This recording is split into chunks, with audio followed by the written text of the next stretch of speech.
mental health needed some help. And I really wanted to get out of institutions those individuals who did not need to be in institutions. And those who had intellectual disabilities did not need to be in an institution, because if they were born today, they would have never been put in an institution. So we felt like that things needed to change, and they have. And our mental health department now is probably a model for the rest of the country in what we're trying to do. Now, we need to fund it. We need to fund it correctly. But it really is truly a model. And we've gotten all the individuals out of the institutions. We've closed down institutions that did not need to be open. We have increased our community service and to take care of the patients in community settings. And this is something that I wanted to push and that I wanted to take place. And the commissioners that we have had, Zelia Ball was the first one. We started this process, and over the last 4.5 years we've made tremendous progress.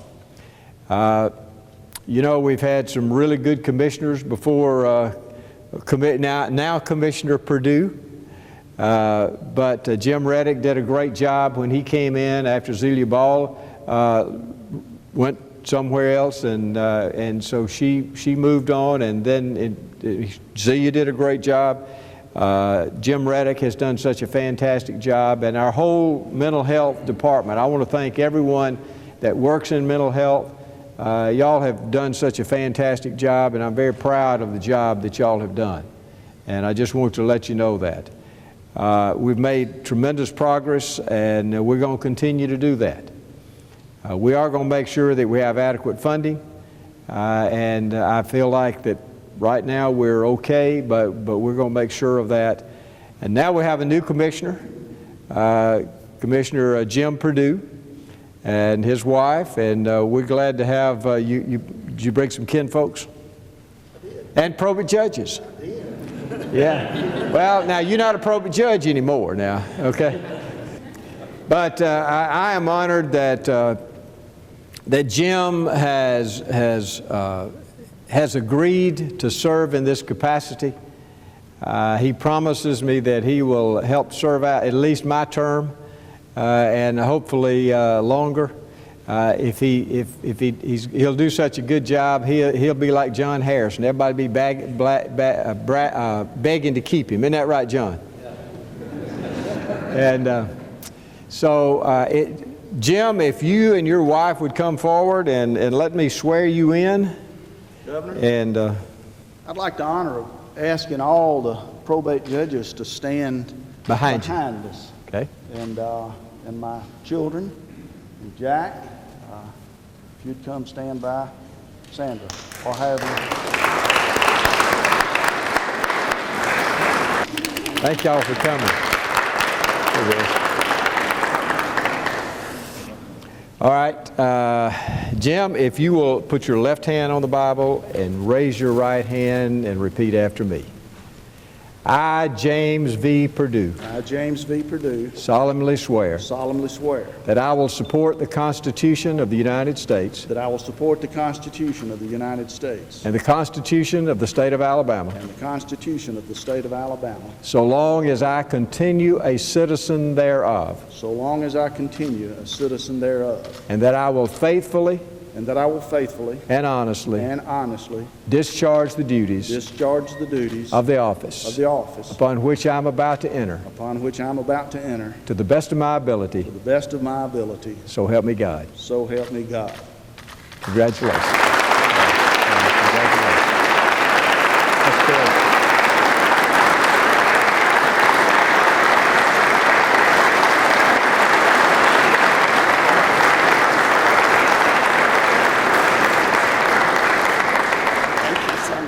All right, Jim, I know you want to say something.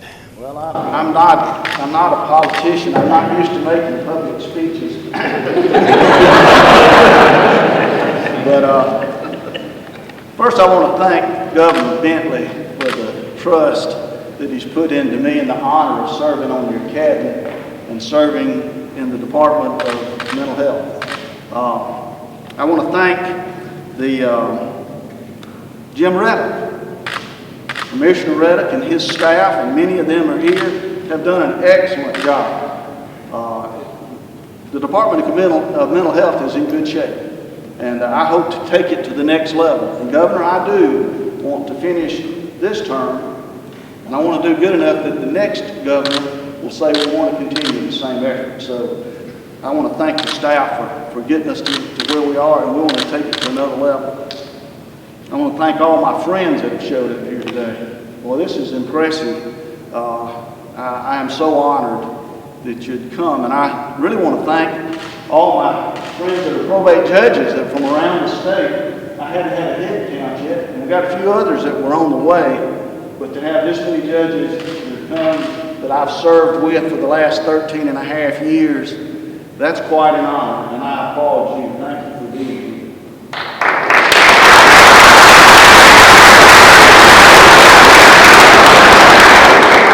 Thank my family, Sandra and my children, Jack, who's representing Sandra's family, my brother, Tom, that's here. Tom said it real good one time. He said, you know, a public servant isn't the only one in the public eye. You know, your family is, and you guys know that. You're never alone, and your family draws as much attention as you. So for them to stand with me for the last 13 and a half years of public service, it's been an honor to be here, and I try not to embarrass you. I'll try to do everything I can. I want to thank my God and Savior, for without Him I'd be nothing, and I certainly would not have had the opportunities that He's given me. Now, I want to be the best mental health commissioner we've ever had. I really do. And I'm going to work hard at that.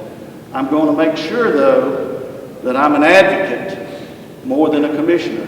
I want to be an advocate for the staff and the members of the Mental Health Commission, but also those people who work in the trenches every day. I want to be an advocate for those patients, for those people who need mental health care. I want to do that. I want to be their advocate. I want to be your advocate. I want to be these judges' advocate in this office. It's an honor and a privilege, and I want to thank you. And then I want to say, let's go to work. Thank you.